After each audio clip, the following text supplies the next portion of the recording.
नमस्कार दोस्तों, आज मेरे साथ हैं डॉक्टर वीपी सिंह जी, जिनका बहुत बड़ा कंट्रीब्यूशन है एनसीईआरटी में, और इन्होंने 6 से लेकर 12 तक जितनी भी बुक्स हैं उनमें कंट्रीब्यूट किया है मैथमेटिक्स की। और मुझे आज बहुत अच्छा लग रहा है कि मुझे इनके चरणों में स्थान मिला, और मैं पिछले 3 दिन से सिर्फ इनके साथ ट्रेनिंग प्रोग्राम में ही नहीं हूँ बल्कि रूम भी शेयर किया हुआ है। और जब मैं पहली बार यहाँ पर पहुँचा तो यहाँ पर जो मैंने रिसोर्स पर्सन्स की टीम देखी और मैंने फील किया यार मैं कहाँ आ गया, इतने बुज़ुर्ग लोग, इतने एक्सपीरियंस्ड लोग, और उनके बीच में मैं क्या कर लूँगा यहाँ पे आके, और मैं क्या दे सकता हूँ मैथमेटिक्स को। और जब इन लोगों का सहयोग मुझे मिला मैंने कहा वाह यार।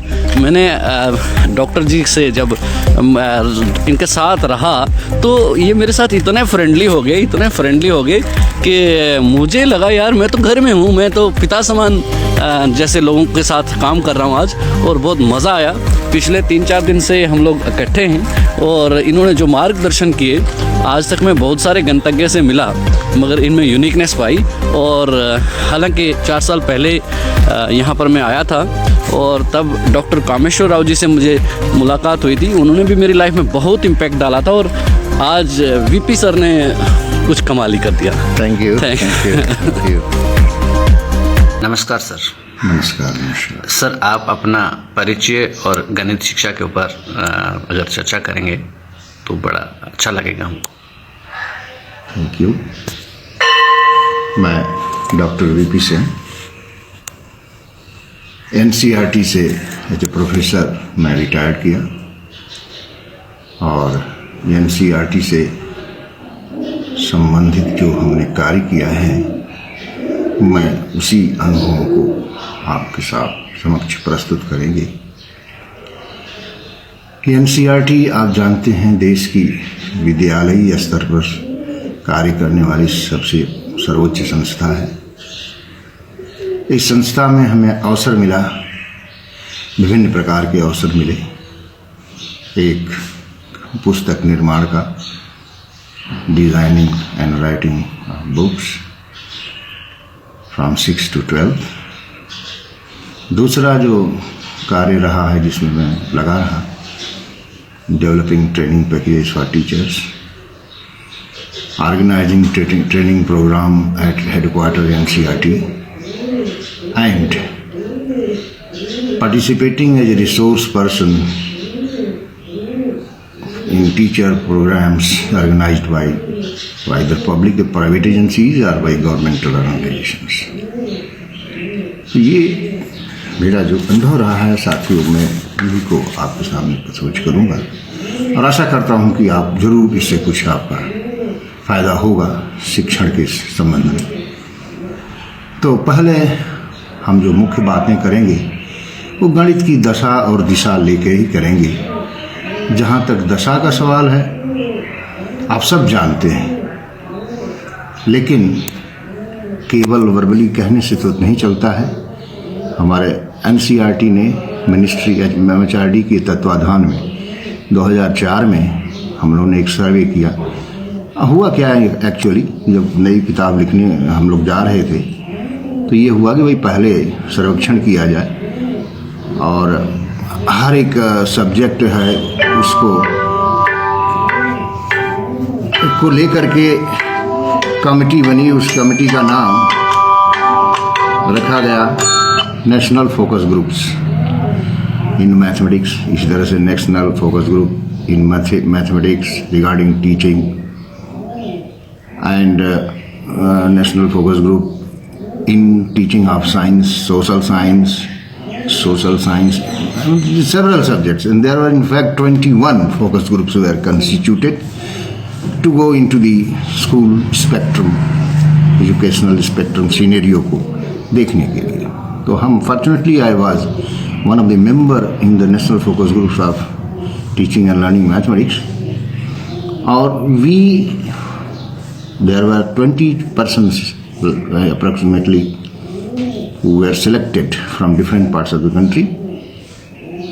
The group worked, we surveyed, we interacted with teachers, educational authorities in the state, and also consulted international and national journals regarding school education in mathematics. What we got in survey, there were 4 major points. They are the deficiencies, they are the lacunas which needs to be removed. These are the obstacles in our path of smooth teaching and learning process. The first one is sense of fear and failure amongst vast majority of children regarding mathematics.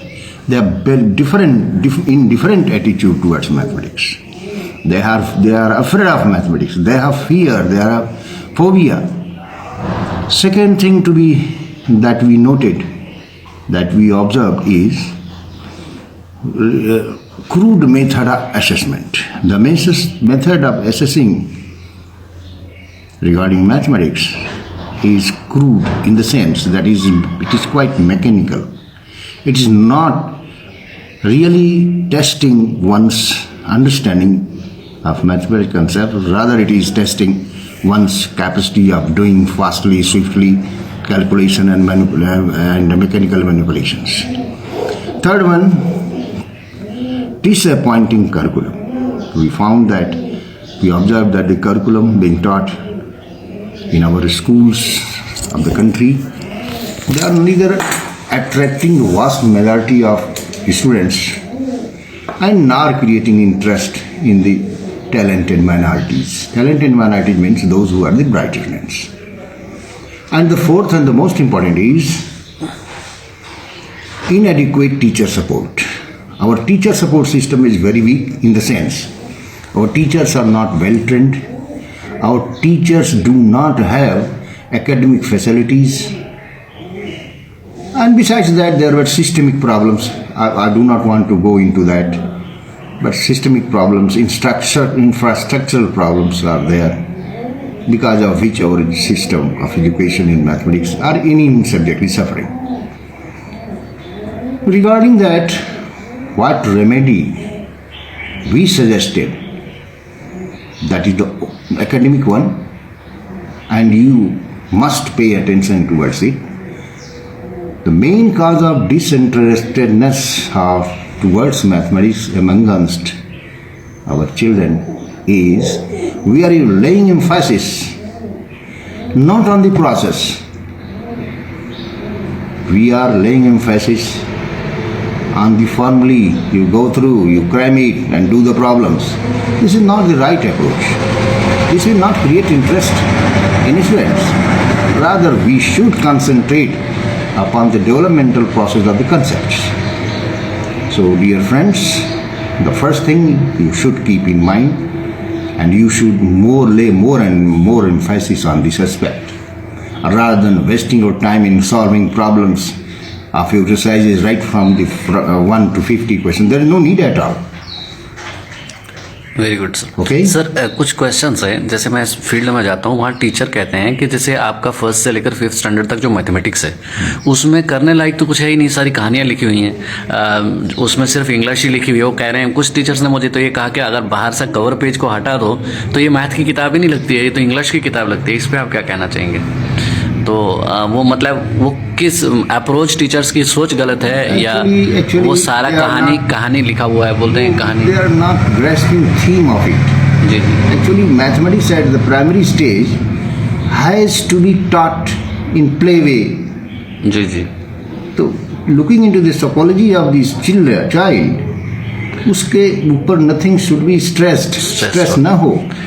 Story form में चीजों को लिखी गई है और concept को बहुत सारे टीचर शायद वो बात को समझ नहीं पा रहे हैं. वो कह रहे हैं सर, वो मुझसे जो सवाल पूछते हैं, कहते हैं सर ये इंग्लिश लिखा हुआ है, हमारे बच्चे को तो पढ़ना ही नहीं आता है. वो किताब टीचर के लिए है या बच्चे के लिए? बेसिकली वो टीचर का काम तो केवल ये है कंसेप्ट को ठीक से स्टोरी फॉर्म में जो लिखा है उसको बच्चों को समझाए. जहाँ तक क्वेश्चन का सवाल है, they can supply their own questions. What is harm in it? यानी कि मींस हमारा टेक्स्ट बुक एक टीचिंग एड है, वो सब कुछ नहीं है. वो the main, that is the एक टीचिंग एड है, main the concept. Yes, how to form the concept, that is the main problem. Okay.